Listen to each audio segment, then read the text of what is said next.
PTI के long मार्च पर हमले का मुकदमा थाना सिटी वजीराबाद में दर्ज। FIR में कत्ल, इक़दाम कत्ल और दहशत गर्दी की दफात शामिल। मुकदमे में नवीद नामी मुलजिम नामजद।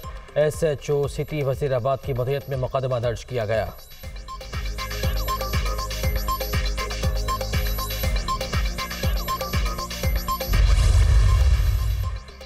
हमारी मर्जी का मुकदमा दर्ज ना हुआ तो कबूल नहीं करेंगे। हमारे नज़दीक ऐसी FIR कागज़ का बेवक़्त टुकड़ा होगी।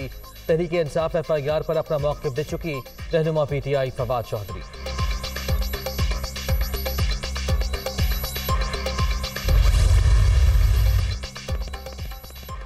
FIR के मामले पर इमरान खान की पार्टी रहनुमाओं से तवील मुशावरत। वज़ीर आला पंजाब की 2 बार ज़मानत पाक आमद। एडवोकेट जनरल अहमद अवैस को भी तलब करके राय ली गई।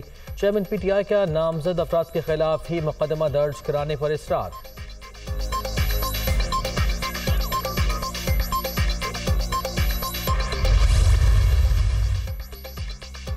मेरी दाएं टांग में 3 गोलियां लगीं, बाएं टांग में लोहे का टुकड़ा लगा। मामूल की सरगर्मियां शुरू करने में 4 से 6 हफ्ते लग सकते हैं। 2 माह पहले कत्ल की साजिश का इल्म हो गया था। इमरान खान का अमरीकी TV को इंटरव्यू।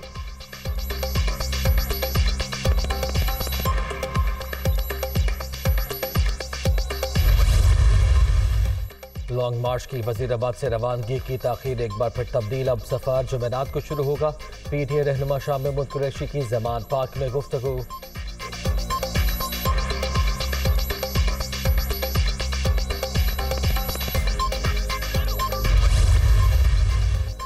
FIR के लिए सीनियर आर्मी ऑफिसर का नाम देना मुज़हका खेज़ हरकत है। मुल्क का कानून इतना कमज़ोर नहीं कि कोई फ्रॉडिया जाकर चीफ जस्टिस या आर्मी चीफ के खिलाफ दरख्वास्त दे दे।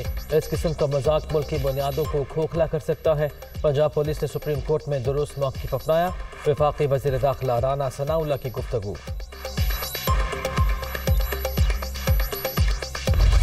और सियासी क़यादत की जिम्मेदारी है वो अपने झगड़े अदालतों में ना लाएं, पार्लियामेंट को मजबूत बनाएं।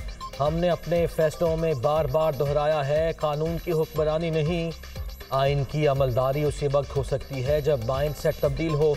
अदलिया का मखसूस किरदार है, हम सिर्फ फैसला दे सकते हैं। चीफ जस्टिस अतहर मिनल्लाह का फुल कोर्ट रेफरेंस से खिताब।